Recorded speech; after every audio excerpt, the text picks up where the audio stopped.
Hello and welcome back. Tonight we have another journey for you. A story that begins in the wide open spaces of the American Southwest and travels beyond the stars themselves. Let yourself get comfortable, feel your body sink deeper into rest, take a slow breath in, and let it go completely. Tonight's story is called The Desert Stargazer. It's about a woman named Sarah who tends an old observatory in the Arizona desert, where the night sky is clearer than anywhere else she's ever known. And one special evening, the stars reveal a secret that changes everything. Let the story carry you gently towards sleep. If your mind wanders, that's perfectly fine. Just return to these words whenever you're ready. Let us begin. The Desert Observatory. Sarah had driven west after college, leaving behind the crowded cities of the East Coast for something she couldn't quite name. She'd driven through Kansas wheat fields and Colorado mountains, through Utah's red rock country, until she finally found herself in southern Arizona, where the desert stretched out in all directions under the biggest sky she'd ever seen. The observatory sat on a mesa 30 miles outside of Tucson, accessible only by a winding dirt road that turned golden in the late afternoon sun. It wasn't one of the famous observatories, not the massive telescope facilities that drew scientists from around the world. This was smaller, older, built in the 1920s by a wealthy astronomer who'd fallen in love with the desert's clear skies. The building was made of adobe and stone, its walls thick enough to keep out the desert heat during the day and hold warmth during the cold nights. The architecture had that classic southwestern style, with rounded edges and small windows, painted in soft earth tones that blended with the landscape. A wooden porch wrapped around the front, where Sarah had placed an old rocking chair that creaked peacefully when the wind moved it. During the day, the desert was alive with subtle movement. Lizards sunned themselves on warm rocks. Hawks circled lazily on thermal updrafts. The saguaro cacti stood like silent sentinels, some of them over 100 years old, their arms raised to the sky in what looked like permanent gestures of wonder. Wildflowers bloomed in unexpected places after the rare desert rains, splashes of yellow and purple and red against the tan earth. But it was the nights that had captured Sarah's heart. Every evening, as the sun dropped toward the western horizon, the sky would put on a show. First came the golden hour when everything glowed warm and soft. Then the sun would touch the distant mountains, painting them in shades of orange and pink and purple that seemed too vivid to be real. The clouds, if there were any, would catch fire with color, blazing coral and magenta against the deepening blue. Sarah would step out onto the porch during these moments, a cup of coffee in her hands, and just watch. There was something about the desert sunset that never got old, no matter how many times she witnessed it. The vastness of it all, the way the light seemed to fill the entire world, made her daily concerns feel smaller, more manageable. As twilight deepened, the first stars would appear. Venus, usually bright and steady in the western sky, then the brighter stars of the major constellations. And then, as true darkness fell, the whole magnificent dome of the Milky Way would reveal itself, arcing overhead like a river of light. The observatory dome was Sarah's favorite place in the world. She would climb the metal stairs to the observation platform, her footsteps echoing in the quiet building. The stairs were old but well-maintained, painted a dark green that had faded over the decades.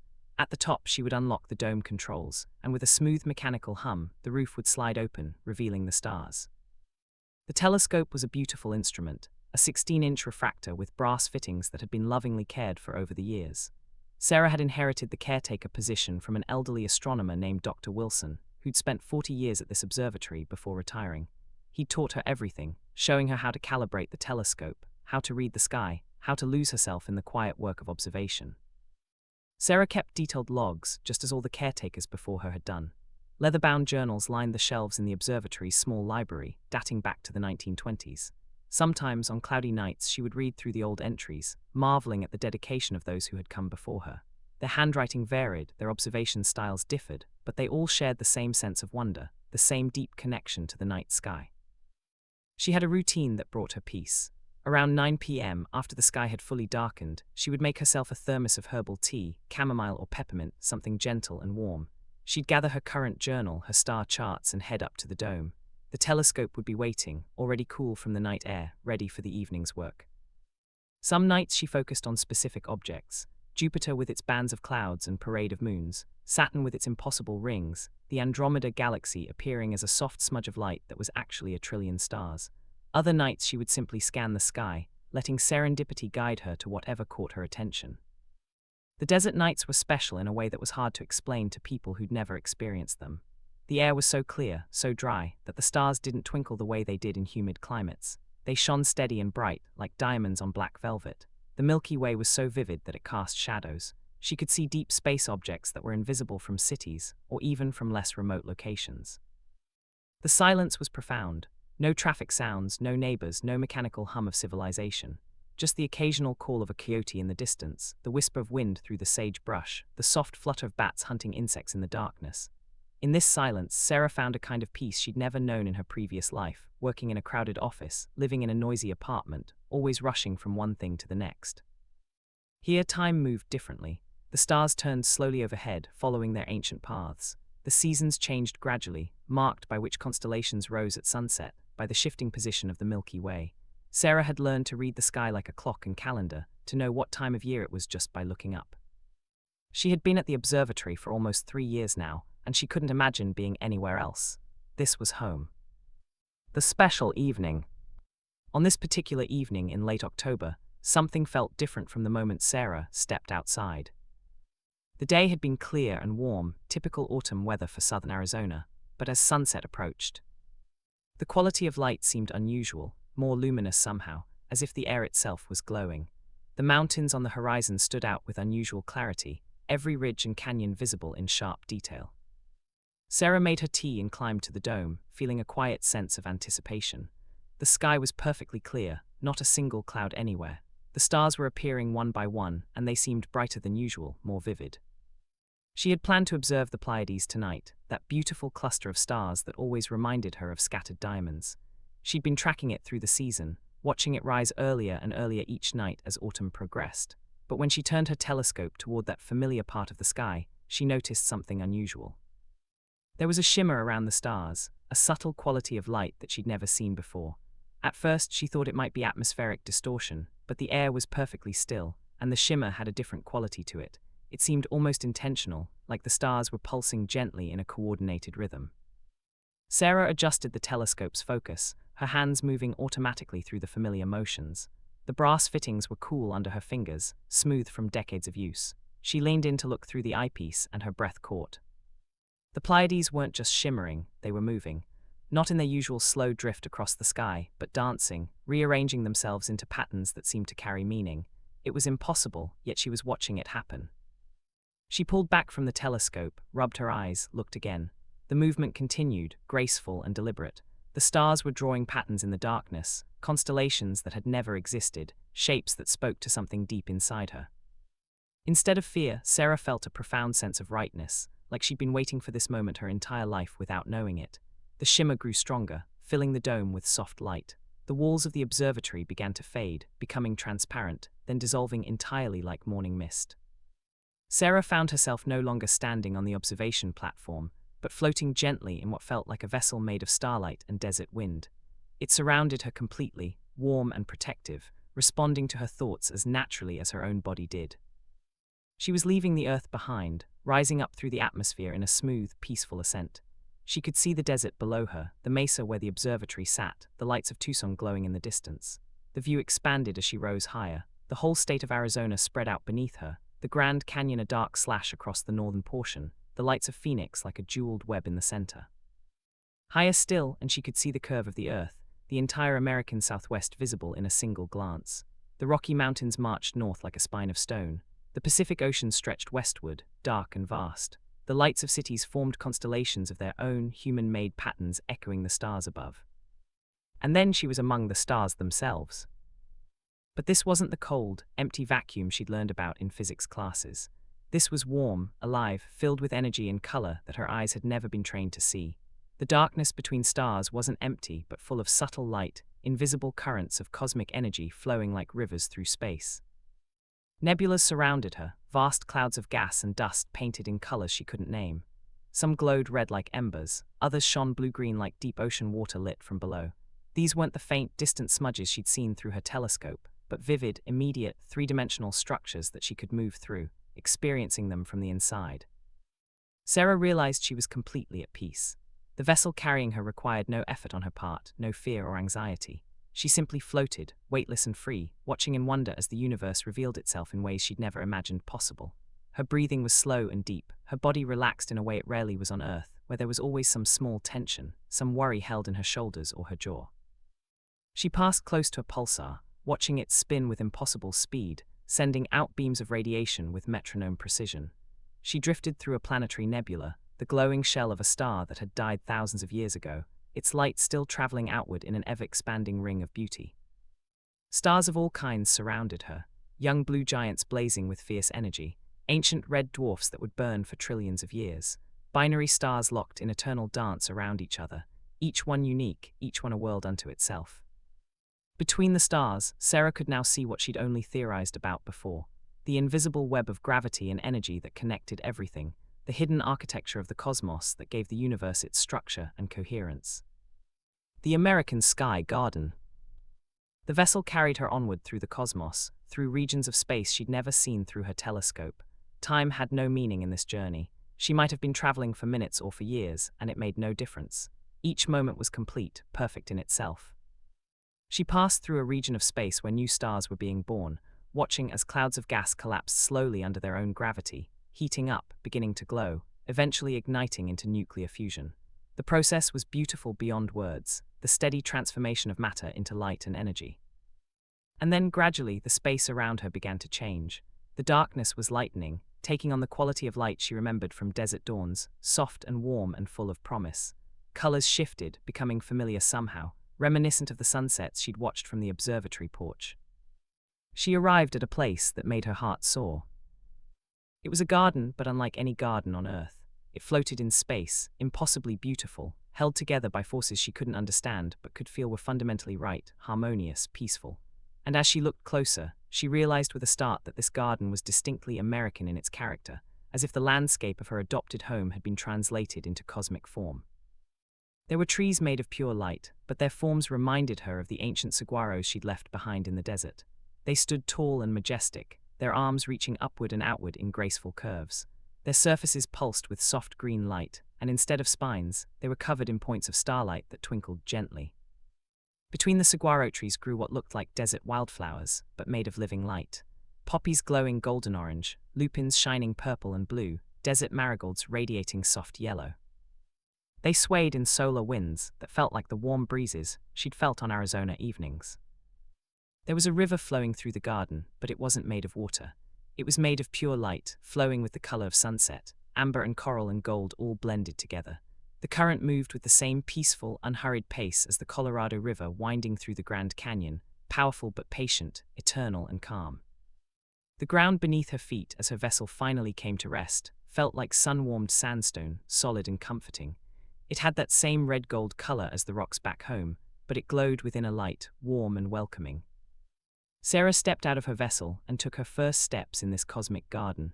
The ground responded to her presence, creating soft ripples of light that spread outward from each footstep, like footprints in sand that glowed instead of darkening. She walked slowly, taking in every detail. There were rock formations made of crystallized starlight, shaped like the arches and hoodoos she'd seen in Utah, graceful curves and impossible balanced stones that defied gravity. Some formations resembled the buttes and mesas of Monument Valley, standing proud and solitary against the cosmic backdrop. The sky above the garden, though sky wasn't quite the right word, was filled with swirling galaxies and nebulas, but their patterns reminded Sarah of thunderclouds building over the desert in monsoon season, towering and majestic, beautiful and powerful. She found herself drawn to the river of sunset light. Walking along its banks, she saw that they were lined with smooth river stones that glowed with gentle warmth, like rocks that had been sitting in the sun all day. The sound of the river was soothing, a gentle rushing that reminded her of wind through a canyon, or rain on a tin roof, or the distant rumble of thunder on a summer evening. In the distance she could see others in the garden. Some appeared human, others were beings she couldn't quite comprehend, but all seemed peaceful, content. A few sat in meditation beneath the saguaro-light trees. Others walked slowly along the river, pausing to admire the flowers. One figure sat on what looked like a cosmic version of a flat-topped mesa, gazing out at the galaxies beyond. Sarah noticed that no one was in a hurry. There was no sense of urgency, no schedule to keep, no obligations to fulfill. This was a place of pure rest, of perfect peace, where the only thing that mattered was being present in the moment. She found a spot by the river and sat down, feeling the warm stone beneath her conform to her shape like it had been made just for her. She drew her knees up, wrapped her arms around them, and simply watched the sunset-colored light flow past. The light on the river's surface created patterns that reminded her of reflections she'd seen on water back on Earth, but more vivid, more alive. Shapes formed and dissolved, mandalas that echoed patterns from southwestern Native American art, spirals and geometric designs that felt both ancient and timeless. Part 4, The Understanding, minutes 14:17. As Sarah sat beside the river of sunset light, understanding began to flow into her, gentle and clear as the water flowing past. She realized that this garden had always existed, that it was as real and fundamental as the physical universe she'd left behind. Every person who had ever looked up at the desert stars with wonder, every stargazer who'd felt that peculiar mix of smallness and connection under the night sky, had touched the edges of this place without knowing it. The years she'd spent at the observatory hadn't been just about scientific observation. Every night she'd spent under the stars, every moment of quiet contemplation in the dome, every time she'd felt her heart expand with wonder at the beauty of the cosmos, all of it had been building a bridge to this place, creating a pathway that she could travel whenever she needed to. She understood that the desert itself had been teaching her, preparing her. The vast open spaces had taught her about infinity. The clear night skies had shown her transparency, clarity of vision. The patient endurance of the saguaros had demonstrated how to stand tall and reach upward, even in harsh conditions. The subtle beauty of desert wildflowers blooming after rain had shown her that beauty exists everywhere, even in unlikely places. The stars she'd studied so carefully through her telescope weren't separate from her, distant objects to be examined from afar. They were part of the same vast web of existence that included her, connected through invisible threads of energy and consciousness. The light that had traveled across light years to reach her telescope had carried more than just photons. It had carried this invitation, this whisper of possibility. She understood too that this cosmic garden was uniquely hers in some way. Others might find different gardens, reflecting their own landscapes and experiences. Someone from the Pacific Northwest might find themselves in a cosmic forest of evergreens made of starlight. Someone from the plains might discover infinite grasslands flowing with light. The garden adapted to each visitor, welcoming them in a language their heart could understand. Sarah realized she could return here whenever she wished. The path was always open.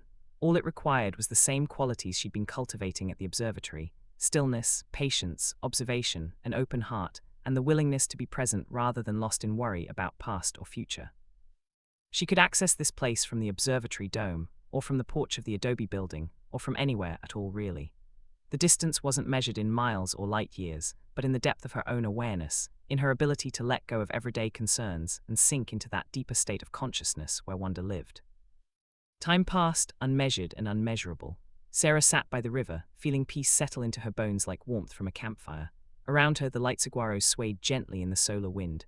Above her, galaxies spiraled in their slow, eternal dance. The whole garden seemed to breathe with a rhythm that matched her own heartbeat, or perhaps her heartbeat had matched itself to the garden's rhythm. A small creature appeared near her, something like a roadrunner but made of living starlight, its crest glowing with rainbow colors. It cocked its head at her, radiating simple joy in its existence, then darted off in a burst of light, leaving a brief trail of sparkles in the air. She met the eyes of another visitor across the garden, someone who might have been from the far future or the distant past or a completely different world. They smiled at each other, a smile of recognition and shared peace. No words were needed. The understanding passed between them. We are here, we are connected, we are home. Eventually, gently, Sarah felt a pull back toward the world she'd left behind. Not a demand, just a reminder that there was still life to be lived, still beauty to discover on Earth, still work to do. She understood now that leaving this garden didn't mean leaving it behind forever. It would always be here, always accessible, a sanctuary she could visit whenever she needed rest or renewal. The garden began to fade gradually, like a dream dissolving upon waking but leaving its essential feeling behind. The light saguaros grew transparent, then vanished. The river of sunset light became a shimmer, then a memory.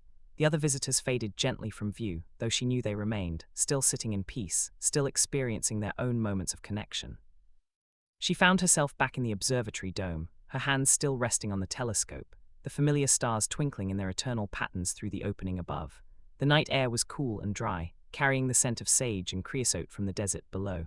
A gentle breeze moved through the dome, making the papers on her desk rustle softly. Everything looked the same, yet everything felt different. The observatory walls that surrounded her weren't barriers anymore but thin membranes between worlds. The stars she could see through her telescope weren't distant strangers but old friends, fellow travelers on this cosmic journey. The desert spreading out below the mesa wasn't empty wasteland but sacred ground, teaching patience and presence to anyone willing to listen. Sarah closed her observation log for the night, setting down her pen with a peaceful sigh. She didn't write about what she'd experienced, not yet. Some things needed to settle first, to be fully felt before they could be captured in words. She would return tomorrow night to her observations, to her careful notes and measurements, but she would do so with new understanding, knowing that every star she studied was an invitation, every clear desert night a doorway to something larger than herself. She descended the metal stairs slowly, her footsteps echoing in the quiet building. Each step felt blessed, somehow sacred. Outside, a coyote called in the distance, its voice carrying across the desert stillness. The Milky Way blazed overhead, brighter than she'd ever seen it, as if welcoming her back home.